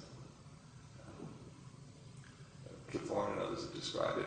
And so in between, or leading up to that, we have the renaissance of general relativity from 1955 or thereabouts onward, as the term has been used, for instance, by Cliff Will. So what happened at 1955 was this conference, which was not necessarily held to talk so much about relativity as a field right now, general relativity as a field right now. It was more held to mark this important anniversary, but people like Bondi and others who went there and were interested in general relativity were surprised and delighted to find that others who were interested in this subject were also there, and that motivated them to really look into this area. Now, an important figure in our story is that of Felix Pirani, who, together with Bondi, was one of the two of the major figures at King's College in the post-war period. Pirani began his career in relativity at the University of Toronto. Although he was born in England, his family had immigrated to Canada when he was a young man. And there he was a student of Alfred Schild. And when Schild moved to Pittsburgh, he followed him there and he completed his PhD. And then at Schild's suggestion, he went to Cambridge and did a second thesis with Bondi as his advisor. And then subsequently he went to Dublin where he worked with John Synge, and it was while he was there that he became interested in gravitational waves. And then when Bondi got his position at King's, he hired Pirani. And I think it's Pirani that we may say that the focus of the new group's, one of the focuses of the new group's research would be being on gravitational waves. I think it's Pirani that we can give much of the credit for that. It's worth mentioning, as an interesting aspect of this post-war history, that Schild and Bondi knew each other from their time spent together as internees during World War II. They were enemy aliens. They were both Austrian. They were refugees from the Nazis, or certainly Bondi had really come before that, but certainly they weren't going back because of the Nazis. So they counted as enemy aliens, even though they were strongly anti-fascist. And the standards of the day were that in a wartime situation, you rounded up enemy aliens and interned them. This wasn't, incidentally, the first time that interning of enemy aliens played a role in the history of relativity. Of course, infamously, one of the earliest attempts to test the theory by looking for light deflection during eclipse was attempted by a German group of astronomers led by Erwin Freilich in 1914. And they were present in Russia, the eclipse. They were planning to observe the eclipse in the Crimea when World War I broke out, and they were interned before they could do the experiment. Here in World War II, we have people being interned by the Allies. Tommy Gold, also, like Schild, met Bondi in these internment camps. And Guido Beck and his student Peter Havis, two more people who figure in our story, were also interned early in World War II, but by the French. And I managed to find a picture here of inmates at the Ile Sainte-Hélène camp near Montreal in Canada, where Bondi was interned. Initially, he was interned on the Isle of Man, and then they were shipped to Canada. And after some months, I mean, maybe as much as a year, he eventually got released and began war work for the Allies, working with Bondi, and they worked together on the Fred Hoyle. That was where the three of them met. Now, returning for the moment to Rosen and the topic of plane gravitational waves, Rosen was never happy with the revised Einstein-Rosen paper. As he wrote to Einstein, it seemed to him that the original question they asked was, do plane gravitational waves exist? And then the answer was, yes, cylindrical gravitational waves exist. So what happened to the plane waves? Incidentally, Rosen, who had immigrated to the Soviet Union, learned of the eventual publication of this paper with Einstein in a completely different journal with completely revised title and conclusions from a newspaper article. And you know you're collaborating with a very, very famous physicist if you've been reading the newspaper or what happened to your paper. So Rosen published the argument of the original paper while he was in the Soviet Union, this argument that plane gravitational waves cannot exist. In fact, this is the main reason why we know what the argument of that paper was, because the original of that paper doesn't survive. And I'll come back in a minute to the gist of his argument. But it's worth noting for now that in 1955 he went further and he argued that even the cylindrical gravitational waves of the actually published Einstein-Rosen paper are more apparent than real because they don't carry energy. He said, look, if you look at the pseudo-tensor, you can transform away the energy in the wave. So it doesn't seem to him that the waves really do exist at all in any meaningful sense. Okay, let's look, though, first at the argument which the King's group made against Rosen's first point. The argument that Rosen and Einstein made was, if you look at plane gravitational waves, you can try to define a metric, but no matter how you work, you will always have a singularity someplace in the metric. And they said this shouldn't be, and so we think that these waves aren't real. The reason for switching to the cylindrical coordinates was that so that the singularity would be down the central axis where you could associate it with a possible source. Now, Pirani and Bondi, together with the other key figure in King's at this time from the point of view of gravitational waves, Ida Robinson, they showed that this argument was actually invalid because the singularity that you're observing is not a physical singularity, it's a coordinate singularity. It's really just saying something like, well, the North Pole can't exist because it's a pole of the usual coordinate system that we use. You can't say what its longitude is. So they were able to show how you can in fact describe plane gravitational waves with the theory, and that was undoubtedly very influential in easing people's minds.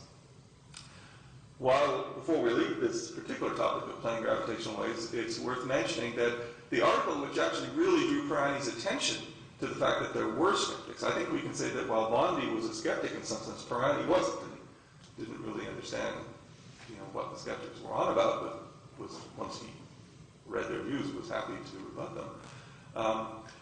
He read an article by George McVitie. He had to review it, in fact, for Math Reviews. And McVitie actually had been at King's in the pre-war period. Although we cannot say that this skeptical article that he wrote is in some way reflective of the thinking at King's, because by the time he wrote it in 1955, he moved to Illinois. And the person who was actually influencing him was Abraham Taub, who had actually been a student of Robertson's. And Taub had written an earlier paper in which he sort of argued that it looked as if maybe gravitational waves didn't exist, and he sort of persuaded McVitie to follow this up. And I don't think that their view was particularly influential, but it did have this interesting and obviously highly important result that it kind of got Pirani thinking about the whole problem of gravitational waves. And talking about King's and plane gravitational waves, actually the first paper looking at an exact solution for plane gravitational waves was actually by Baldwin and Jeffrey in the mid-1920s, and George Jeffrey, who like McVitie was a student of Eggman's, actually held the chair at King's for a couple of years beginning in 1922. So that gives us an idea of King's unusually long pedigree as a center for general relativity. Most of the other main centers of relativity in the post-war period, like Syracuse, Warsaw, Princeton, and so on, were really only just taking up relativity. They didn't have any very big, extensive pre-war background in the theory on non-Kings. So Pirani also then turns to Rosen's other objection to the reality of gravitational waves. How to describe the energy of the waves was a controversial issue from the beginning, because many people objected to Einstein's use of the pseudo-tensor since it's a non-invariant quantity. And so, inspired by Singh, Pirani was looking around for some invariant way of describing the effect of gravitational waves on matter, and he used the equation of geodesic deviation to show how particles would actually respond to a wave as it came by. So this was an important, I suppose you might almost say, revolutionary way of looking at the problem. And so the idea is that the particles do move in the way that's illustrated here in this now very familiar way. And Pirani was really the first person to draw attention to this issue. And he presented on this at the Chapel Hill conference that I mentioned earlier in 1957. And Bondi and also Richard Feynman, who were both present, seized upon Pirani's work as a way to respond to some of the skeptical views that were being talked about in this conference. They both, probably independently, as far as I can tell, proposed a thought experiment, which is along the lines of something called a sticky bead thought experiment. You have a stick and then some beads next to the stick, and if the gravitational waves come by, it's reasonable to expect that the sticks will, because of its internal forces, not respond fully to the wave, whereas the beads will, and they will therefore move relative to the stick. And if there's some friction force there, you can imagine the stick heating up. And so where did the energy come from? Well, it must have come from the gravitational wave. And as Feynman pointed out, if you can absorb gravitational waves, then surely you can emit them too, even if, as we shall see in a minute, there's some debate as to what kinds of sources might actually emit them. So this famous thought experiment certainly had an influence in calming doubts amongst some people that gravitational waves might actually prove to be sort of a figment of the theory's imagination. Now, I mentioned earlier the disciplinary problems that you don't have conferences, you don't have journals in which to publish. That photograph of Dirac and Feynman was taken in Warsaw in 1962 at the third General Relativity Conference. The 57th Conference of Chapel Hill was such a success that it was felt that they wanted it to continue, so that's now known as GR1.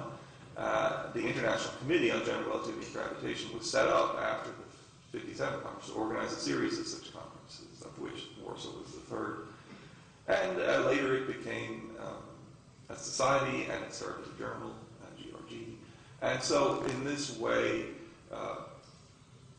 they relativists banded together to organize conferences and journals in order that there would be some place that you could publish with some hope that your fellow relativists would read or hear what it was that you were saying. Now, I've mentioned both Infeld and Bondi's skepticism. It was of a somewhat different character from Rosen's.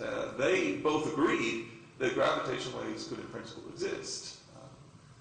You could imagine generating gravitational waves yourselves by accelerating your arms, for instance. But both Bondi and Infeld were skeptical about whether binary star systems could be a source of gravitational waves. And this was obviously a very important point because the waves I generate by jumping up and down, which is supposedly how Bondi used to illustrate this at these conferences at this time, are so weak that there's no possibility of detecting them. If there's going to be any hope of detecting them, we need binary star systems to be the sources. And both Bondi and Infeld felt that this probably shouldn't happen. They said, okay, we've got this analogy with electromagnetic waves, and that analogy does imply that accelerating masses generate gravitational waves. But a binary, they said, is a somewhat different kind of an issue. If you look at the linearized Einstein equations, that gives you a quadruple formula. You can certainly say that based on that formula that the motion that binary stars make ought to generate gravitational waves. But you can't prove that the binary star system is a solution of those linearized equations because you've really taken the gravity out of those linearized gravitational equations. In short, the question is the type of motion which is permitted by the full field equations for a binary system also the type of motion which generates gravitational waves? That's the point that Infeld and Bondi wanted to make. So even a fairly close stellar binary like Alba that I've illustrated here, first of all, the problem is it's not close enough that it's emitting detectable gravitational waves. And then there's this question, well, in principle, can it emit gravitational waves? A key point here is that general relativity is a theory which relativizes the concept of acceleration. What does it mean to be in a state of acceleration? According to Ted Newman, John Wheeler once asked a group of relativists at a conference to vote on the following question. Supposing Galileo, doing his famous experiment on the principle of equivalence, instead of dropping the two balls, was to hold on to one ball and drop the other. Which one emits gravitational waves? And Infeld and Bondi argued that the dropped ball is freely falling. It's not accelerating in a general relativistic sense. Just by the same token, that would also be true of a binary star. So they said, it's the other ball, the one you're holding in your hand, you're accelerating that one to prevent it from falling. So surely that one would be the one accelerating. And obviously we can imagine that a freely falling observer who's fallen off the top of the tower and is falling beside the dropped ball will say certainly that that ball is not in motion, it's not accelerating, whereas the other ball that Galileo is still holding up there, that is accelerating. So surely he would think that the other ball is emitting gravitational waves, or indeed if you have charged spheres, electromagnetic waves.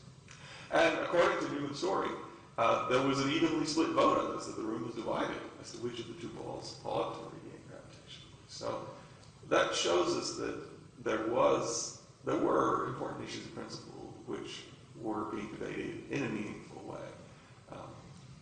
Even if, in hindsight, you might say, well, surely this question should have been obvious. One key point is many people, of course, believe very strongly in the principle of equivalence, and if we accept that objects in free fall radiate gravitational waves, then actually we have to give up the equivalence principle when we consider radiation, either gravitational or electromagnetic.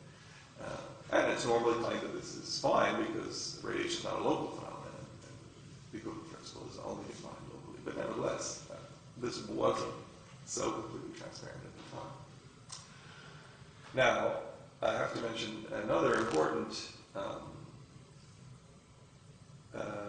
contribution made by Pirani, which is highly relevant to the solution of the problem that we've just identified, and that is his introduction of the Petrov classification of gravitational fields, or as it's often called, the Petrov-Pirani classification, or indeed the Petrov-Pirani-Penrose classification, which is that Roger Penrose comes into the story. While in Dublin, he became interested in this idea of classifying spacetimes, and he, I think, developed his own ideas, but also managed to uncover the work of Petrov, which took some doing, I think, because, again, of the difficulties of finding papers in relativity, and of course, even all the more so when you were having to go across national boundaries and Cold War boundaries to find Soviet ones like Petrov. So Petrov and Pirani's work showed how you could classify spacetimes in terms of the null properties of the Weyl tensor. And of course, this was really knocking on the door of the definition, or really opening the door of the definition of what it means to have a gravitational wave in your spacetime.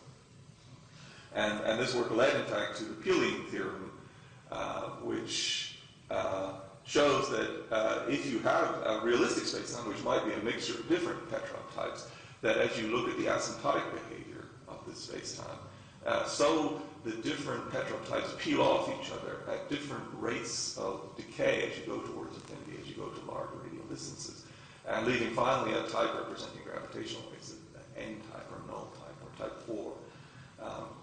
And this complex of ideas embodied by these Peeling theorems arose out of the work of a number of different people. Rainer Sachs is an important contributor, but if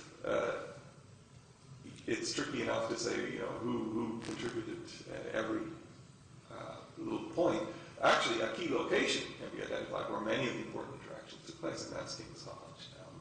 Because people like Sachs, who were from the Syracuse group, who were students of Bergman, came to and spent time at King's College, and it was out of the discussions of many of the people who were at King's College that a great deal of these ideas came. Not just, obviously, King's College was responsible, but certainly it played a very, very important role. I tried to graphically illustrate that by showing here a graph with King's College in the center, with Bondi, Pirani, Robinson, and I believe at the part of this period, Penrose as well. And then people coming from other areas like Syracuse, Josh Goldberg, Rainer Sachs, Ted Newman, people coming from Warsaw like Andrew Troutman, and Penrose, who was a student at Cambridge at the early part of this period, I believe was even before he came to King's College, exposed to some of the debates on this subject that were occurring there. It's also worth mentioning, of course, how these people were supported and how it was possible to bring people from one place to another. A good deal of the funding, certainly not all, but came from the United States Air Force through the good offices of Josh Goldberg, who was working for them from a fairly early stage. And the King's Group was eligible to get money from the USAF, and also to avail of travel to conferences on the military air transport service. But it's worth mentioning this because one difficulty with that funding was that there were Cold War politics attached to it, and that meant that the collaboration between the King's Group and the group in Warsaw, the NATO funds couldn't be used for purposes of bringing those two groups together. So Bondi, we've seen up to now in his role as a skeptic, he had been critical of the level of rigor in this field, and for instance, he described Landau Lisch's famous treatment of gravitational waves as glib. But in the end, he was able to satisfy himself that gravitational waves were real by introducing the very important Bondi news function. And that Bondi emphasized how one had to deal with gravitational waves moving along null geodesics of the metric, and he was able to identify a quantity amidst these Peeling theorem quantities, which described the flux of energy, and which, crucially, related to an actual mass loss in the source system. So now you could say yes, we're seeing energy loss from the host system, from the source system. And a key aspect of this work was a better appreciation of what we mean by infinity. Bondi was concerned to distinguish between gravitational induction and actual wave transmission. He felt the former is reversible and the latter is not. Associated with the latter idea is the idea of the energy being radiated arbitrarily far away. Induction really only works at relatively close range. And so somehow or other that's associated with this idea of infinity. But it turns out that infinity is more complex than people had imagined in the geometrical theory like general relativity. One beautiful way that this is illustrated, which emerges as an idea that's definitely related to this whole problem of gravitational waves, in the work on compactified spacetimes by Roger Penrose. Because people had been studying the idea of asymptotic flatness, it was eventually possible to distinguish different types of infinity, space-like infinity, time-like infinity, and the critical one, from the point of view of imposing proper boundary conditions in the study of gravitational waves, null infinity, or light-like infinity. I'll mention very briefly that an aspect of infinity which Bondi found very troubling was tails of gravitational waves. He was eventually forced by the work of Newman and Penrose to accept that these tails were real, but it bothered him. He referred to it as an absolutely disastrous discovery because he was so concerned with the idea of a clean proof that the source system loses mass. He wanted to have the beginning and the end of the whole system be static, and of course tails mean that there's some sense in principle in which the system never quite settles back down again, although in practice it really does. But this dependence on history he was very much worried about. So briefly then, all of this beautiful group of ideas that came together resulted in an enormous influence on the idea of the problem of motion. If you worry about whether binary stars actually emit gravitational waves, then one way to sort of answer that question is to go ahead and do the calculation, including the binary motion of the stars and describing the waves far from the source. But unfortunately, many of the efforts to do this were contradictory. Here's a very quick list of just a number of post-war attempts to do this kind of calculation.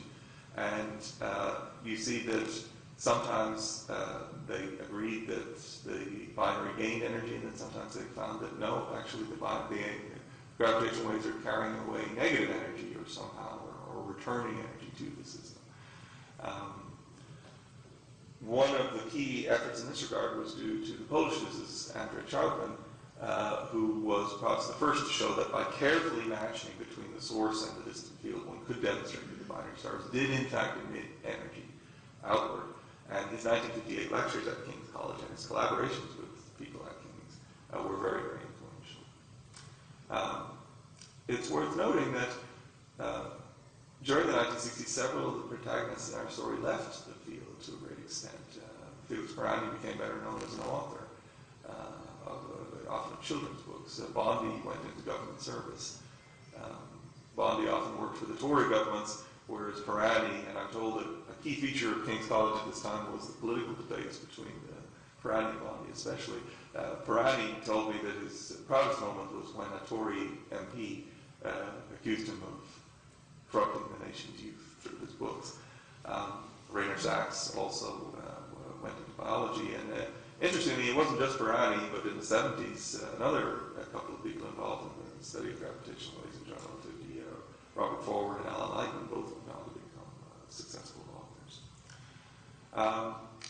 Briefly, to continue the rest of the story, now that the tools have been created by many relativists working in this earlier period in which King's College relativists played such an important role, once one understood the idea of infinity and how asymptotic flatness worked, Bill Burke, a student of Kip Thorne's, introduced the idea of matched asymptotic expansions to facilitate matching in an unambiguous way between the far zone and the near zone. That, of course, didn't fully settle the issue. In the 70s, there was the quadrupole formula controversy, in which Peter Habermas and Jürgen Ehlers were major exponents of the idea that greater rigor was needed in order to really settled the question of whether the quadrupole formula specifically applied to a binary star system. And of course, this became of great importance with the discovery of the first binary pulsar by Joe Taylor and Russell Hulse in late 1974. And by the late 70s, they were showing that, in fact, it looked as if, from an empirical point of view, the quadrupole formula was actually perfect. But of course, one would like then to be able to say, from a very rigorous point of view, that it is, in fact, the prediction of the theory in all of its glory. And we owe the most important work on that to my colleague in this session, Thibault Damour, who by the mid-1980s was working very closely with Joe Taylor. An interesting moment, actually, when you can regard the controversy as being settled, was when they could use the theory and the experimental results to actually measure the distance to the center of the galaxy. So now you're using the quadrupole formula as a tool in astrophysics. And then, of course, finally, the big moment of success, leaping forward quite a bit. I was present when Kip Thorne made a wager in the late 90s with numerical relativists that LIGO was going to see binary black holes before they had, the theorists had produced the waveform. And in the end, after a century of effort, the theoretical community actually won this bet. And I can tell you that some of the people taking that bet in 1998 didn't look very confident. And it's important to remember, I think, at this point, that key steps toward this goal were taken at King's College at a time when one still could ask the question, do binary systems even radiate gravitational waves? It's nice to look back at one of the key aspects of this history when we finally have definite proof in the most dramatic way that this is really happening all the time around us as we speak. Thank you very much, and I'm hoping that I will be available for questions through some remote service like Skype. If not, thank you for listening in any case.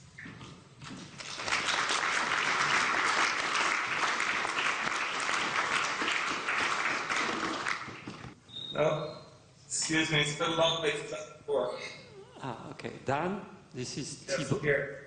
Thibault Damour to ask a question. Can you hear me? I can hear you, Thibault. Okay. It's about the letter from February 1916 from Einstein to Schwarzschild.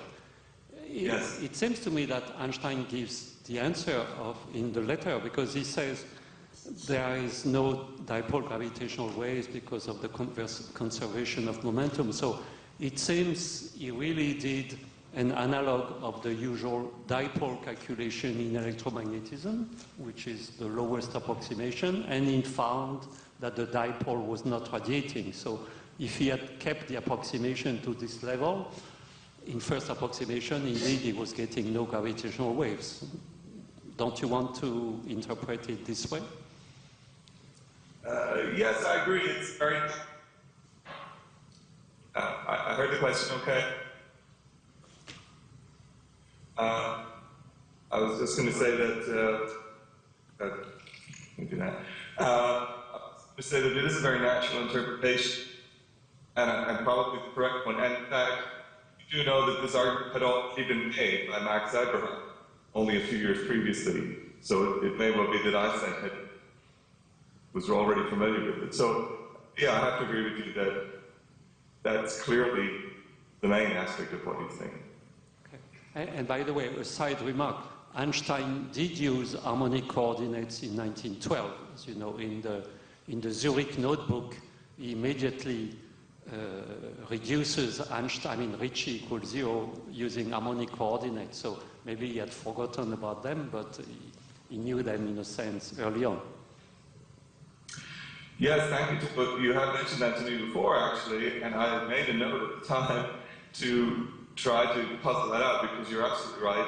It is there at an earlier date, and yet there is this suggestion in some of the correspondence. But I think it may well be that, while I'm giving credit to De Sitter here for mentioning the correspondence, I suppose it may be a case that De Sitter says something in the correspondence and Einstein goes, oh, well, I already knew that, but it doesn't come out in the letters, yeah. So, yeah, I agree with you. It seems clear that that was something he really knew, so I probably should stop giving so much credit to De Sitter there. Okay, any other questions?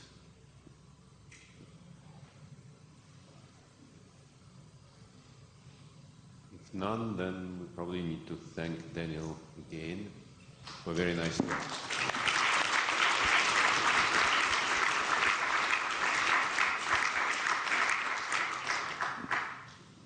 Thank you.